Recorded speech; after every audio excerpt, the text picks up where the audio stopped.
here's a scenario for you. You are familiar with a metagame, whether you've been playing it for a while or you are so long tenured in the meta that you are familiar to the point of intimacy with it. So, whatever the case is, you know the standards like the back of your hand, you know the underrated stuff incredibly well as well, and you want to mix it up. And I'm not talking just wanting to see something different for a change. If you can get over that very human weakness, you will be much benefited in your tournament adventuring. Most players do not quite get there, and they will occasionally succumb to using something stupid just because they couldn't stand looking at T-Tar Land OT again. But the few that don't suffer from that are among the toughest to crack out there. Anyway, so you're trying to mix it up, right? You are trying to push the tier forward. You're trying to innovate, all that good stuff. And you are thinking of new ways of cramming Pokemon together, and obviously there's a million ways to do that.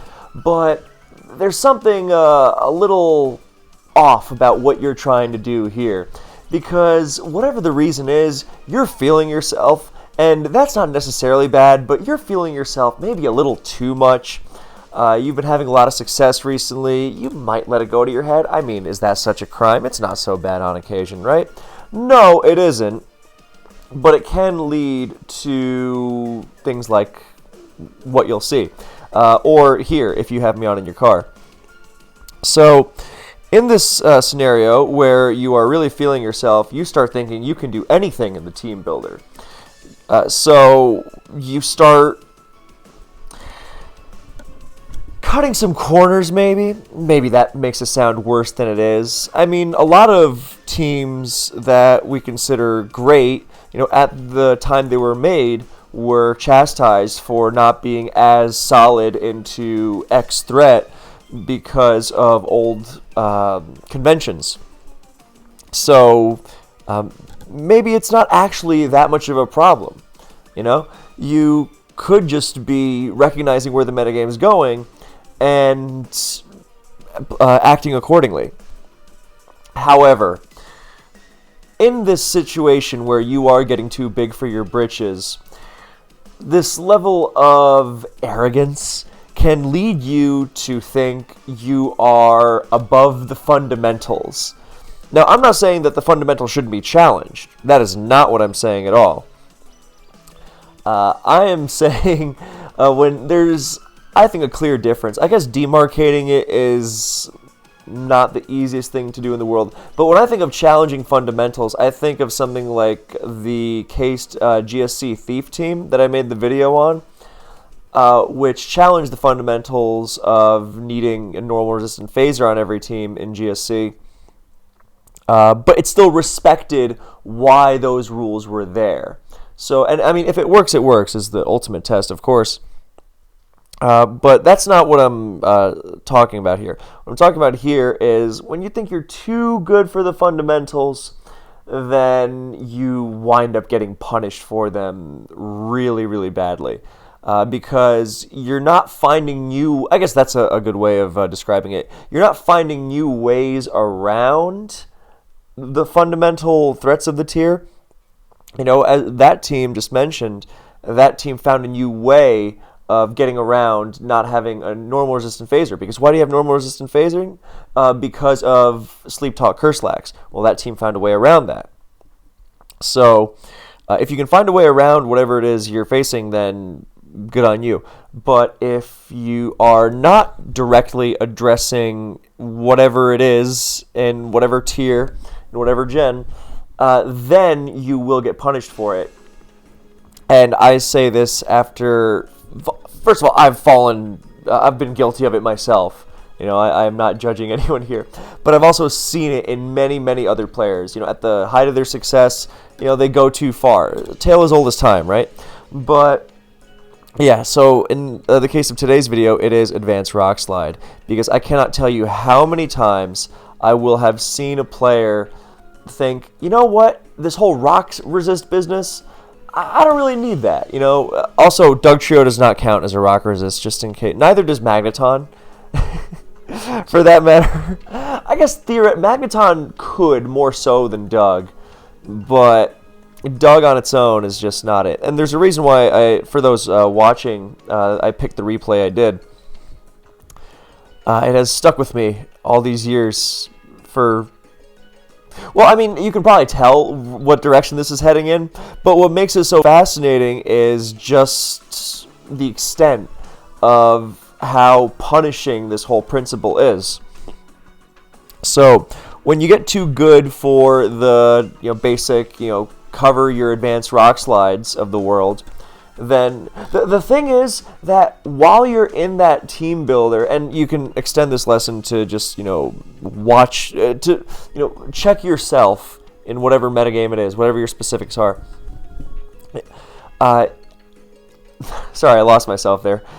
Okay, so when you are building this team, the thing is that when these players are trying to innovate or push boundaries, yeah, they might, be a little too in love with their own ability for the time being, but it's not, oh, let me just ignore the metagame. No, what they really are doing is, I've got this amazing team idea, and it covers everything except XYZ. The thing is that not covering XYZ is a really, really, really big deal. And yeah, that's you see the issue. When you don't... Yeah, it's this is actually kind of linked to a debate about, counter-styling / counter-teaming in tournaments, and what kind of risks should you take. I'm very opinionated on this. I won't go into it because, yeah.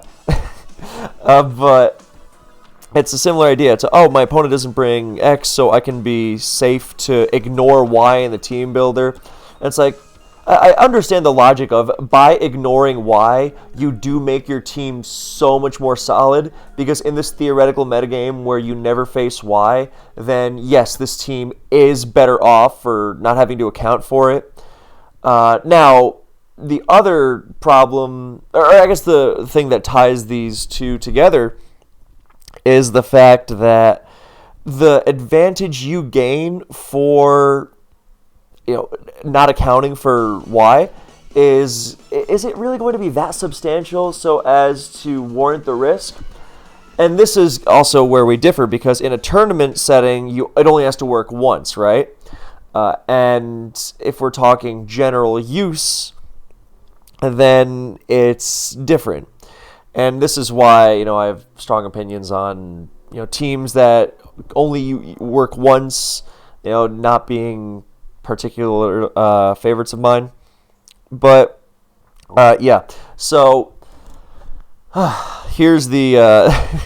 let me finish getting back to the point. So with this general use thing, you will have these teams that, it seems like maybe you're not even ignoring it, And that's what really makes the whole thing so alluring, because you are not just saying, oh, well, hope I don't face Y and my team is genius. It's like, no, you know what? I can handle Y. I'm a little rougher against it, or a lot rougher against it, but there's a lot of arrogance / denial in cases like this.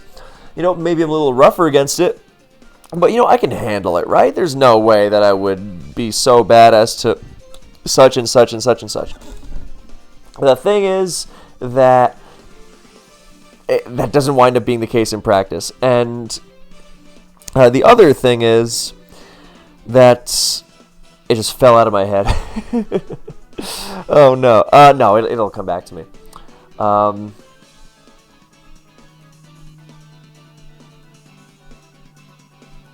Man, I could really use a bathroom break right about now. Anyway. Yeah, so in the case of Advanced Rock Slide, it is such a fundamental aspect of the tier that you always, every once in a while, you see someone going, oh, well, I don't have to... They kind of catfish themselves into thinking, oh, yeah, I can handle it. And yet, there's a reason why handling it reliably, i.e. with rock resists, is such an integral part of the tier. And you can rationalize it as, oh, well, this is the flinch rate, right? You know, how often do you see non-rock resists getting flinched out? And memories of Markov versus Samuel Best aside, not often. You know, what a freak occurrence that was. But it's not even the fact that rock resists don't get flinched out as much as the fact that the rock slides in question just do a lot of damage to non-resists. So when you have that, then yeah, that's the basic tenet of the tier, that no matter how funky you get with your team building, even the wildest team builders out there will directly account for it. And it's because of so many years of seeing Rockslide do what it does so regularly, that it's not something that you should challenge, not in the sense of, oh, I can't find a way around it in the team builder, but in the sense of, do you really want to consistently put yourself in a position where you are really gasping for air against such a common, powerful strategy? So, the whole thing, if you're watching, then you see what's about to happen. And if you're just listening, then here's McMegan's team. Starmie, Celebi, Skarmory, Blissey, Dugtrio, Magneton. So it actually has 2 rock resists, and I know I said Magneton could kind of be one. But not here, really. Here's the thing about McMegan's team. Beyond the whole, even the T-Tar thing is manageable. Manageable-ish. It can definitely still cause some major problems with a lot of movesets. But when you've got a Dugtrio, then yeah, you can generally work your way around it. But there's a reason it's not just every rock resist. Or it's not even every bulky, not even every bulky rock resist. No, I was saying it right the first time. Because something like Jirachi as your sole rock resist has been done, not something you shouldn't be doing, not something you should be doing consistently, because it does not threaten T-Tar in the same way something like Metagross does. So it's not about the earthquake weakness so much as the response.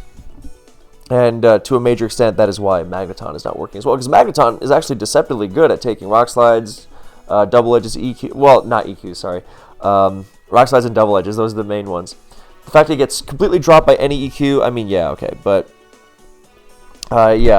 it's too frail. But it's not even about the frailty, it's about the bulk. Or about the other attributes, I should say. It's not about the bulk, necessarily. So... the thing is, McMegan's team is so tempting against everything else. There's almost nothing it doesn't cover.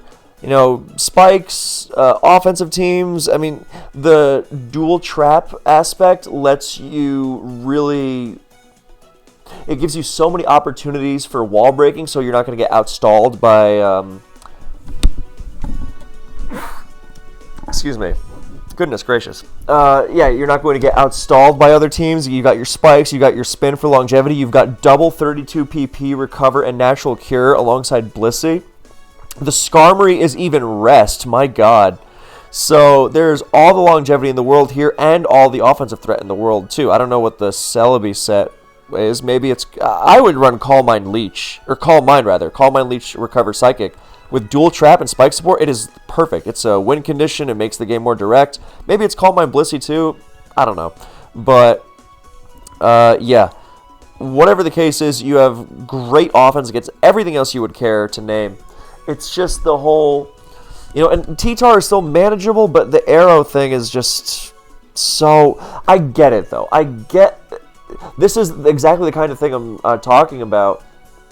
Because you could definitely justify to yourself, okay, well, I have a rest Skarmory, the rest of my team is very bulky, Celebi's incredibly physically bulky, Starmie's no slouch, and Arrow doesn't really come in against it, and my Skarm even rests, and I've got 2 trappers to help with opposing Magneton. So, and for all I know, that Blissey is bold with T-Wave, so it's a really good Arrow answer. It's not just like a standard non-T-Wave Blissey, which doesn't KO Arrow back in 1 with Ice Beam or T-Bolt.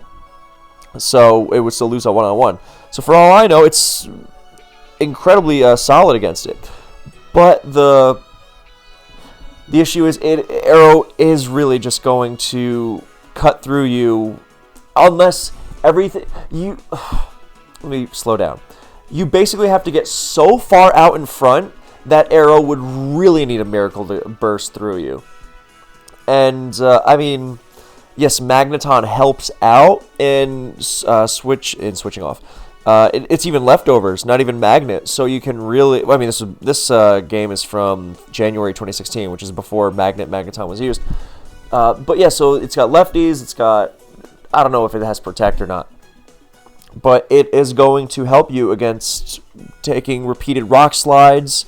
You know, the only move you really have to care about, and yeah, so, and you will outstall it with Scarm, and, you know, surely it won't flinch, right? But the thing is, it's not even about the flinch. I mean, yes, the flinch, of course, but here's the thing. On turn 31, Arrow doesn't even flinch the Scarm. It crits, which, I mean, yes, same difference, but it also, against a resist, not the same, it doesn't have the same impact. Not nearly as much. You know, the fact is, it just does too much damage. You know, this Rock Slide critting could have just as easily been a bit more damage on the Scarm. You know, and then, yeah. Now, you can take this principle and apply it to other metagames, but it is especially salient to Advance. And I have seen, I think Water Mess had a team with physically defensive Protect T-Tar, and a team that meant to win very, very, very quickly and aggressively. And I got the idea behind it, but even he said, this is not something you bring consistently. And yeah, this is actually a more, this is an older example, because if we go to, I should have had this, I didn't think of it until now actually, but this is SPL 2 years ago, I believe. You know, like you would think, oh, well, back in the day, they would never, where the heck was it? No, it's the previous one. Yeah, you would think, oh, well, back in the day, they did all kinds of kooky things. We, with our advanced enlightened knowledge, would never, ever do something so foolish. And then you always, it's always, I mean, this is actually fairly old at this point, I guess, 3 years, good lord. But you always get someone, and it's always a good player too, a great player.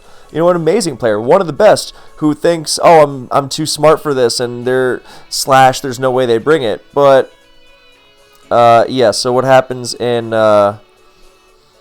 this game, besides the Focus Punch Fire Blast T-Tar, which is awesome, yeah, we've got Fakes running a team which is very, very, very aggressive. But for those who are just listening, T-Tar, Scarm, Bliss, Dougie, Gengar, Starmie.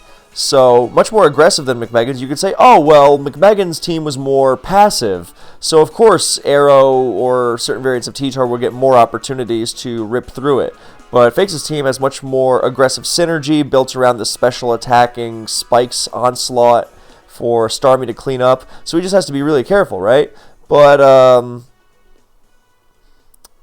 yeah, as we will see, because we are not really here to analyze this battle in particular, the whole point is that much of the rest of the battle winds up not amounting to much. God, I really hope I'm remembering it right. I'm certain. Yeah, okay, out comes the Arrow, and yeah, Fake says GG with 4 Pokemon still alive as soon as Arrow comes out, because none of them are good answers. So, same principle. I realized we skipped over this replay before finishing the McMegan Undisputed replay previously. But, yeah, even, oh wow, even the Blissey lived Rock Slide and T-Waved, so Starmie actually winds up beating it. But now, yeah, Celebi wins the game anyway, so it was Arrow doing Arrow things. Yeah, so going back to the McMegan game, so Scarm refeints and crit from 37, and he says, I mean, yeah, silly. But now Starmie comes in at full health, and yes, what's about to happen is unlucky. But, I mean, look at the damage it's doing, 67%. That's, I mean, Starmie didn't even survive that comfortably, not at all.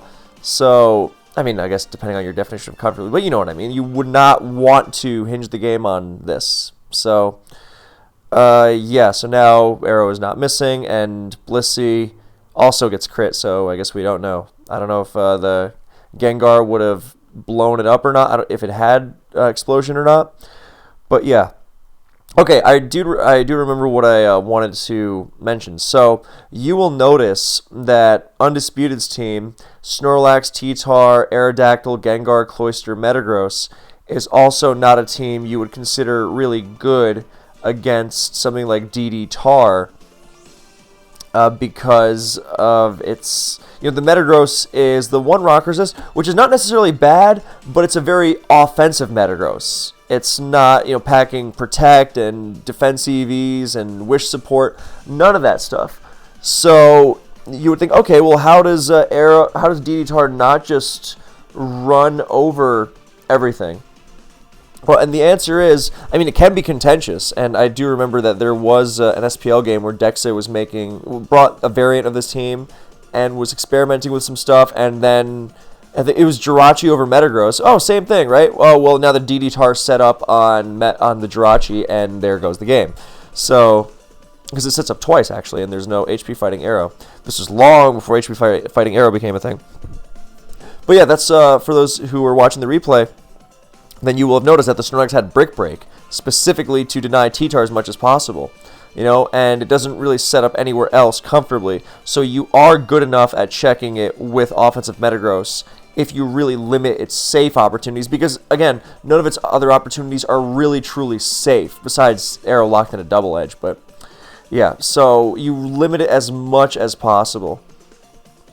And that's kind of the difference. Now, whether you say that this team was successful at doing this consistently, that's also up to, well, whether it was successful. I think it succeeded a lot. Whether you think it was good or well-built, rather, that's up to debate. But yeah, that is the basic principle, and why you don't really see teams like McVeigans anymore. Around this time, you would see more experimentation, people being a lot more liberal with their rock resist. Like, for example, this was not an isolated incident. I remember M Dragon used to use these stall teams quite a lot, which actually, yeah, no, I am remembering correctly. M Dragon used it, Tamahome used it, Kevin Garrett used the team of Tamahome / Halloweens, if I'm remembering correctly. A bunch of, when it was current gen, when it was in Smogon Tour, there were these stall teams which used Fortress for Rapid Spin plus Bold Rest Suicune. And the idea is, no, Suicune doesn't resist rock, but with pressure, Arrow only has 8 rock slides, and it's not coming close to 3-hit KOing. So you can take it on pretty nicely, which is a nice idea. There's a reason why that doesn't get used now. It's just accentuate that bulk with Jirachi's rock resist if you have to. Also provides wish support for Suicune, so it doesn't have to rest all the time, which is great. But and Claydol would also be very very in vogue right now, very good at fulfilling a similar role. But yeah, no matter how much, put it this way, if Suicune can't outbulk these rock slides, then nothing else can, and that's why you don't see these kinds of teams at all ever. And every time someone thinks that they have gotten smart enough to, oh yeah, I can get around this, then no, it's always there to keep you honest, because nothing gatekeeps, nothing will check you as harshly and honestly as Advanced Rock Slide. You can consider it somewhat similar to DPP Ironhead Jirachi, where if you make a team that is, I made a video on this, the importance of steel resistant DPP. It's not just about being good against Ironhead Jirachi, but it is also really good, for all the negative aspects of its RNG, and I wouldn't argue against anyone there, but the good thing it does is that it's centralizing enough to where it keeps team building honest and not goofy, which is a good thing. It's skill intensive, the important thing, and because if you run a steel resist or a team without sufficient steel resists, then, and I'm not just talking about bulk, but longevity as well, then you will collapse. And that's the story with Advanced Rock Slide. Thank you so much for watching / listening. I hope you enjoyed, and I will see you in the next one.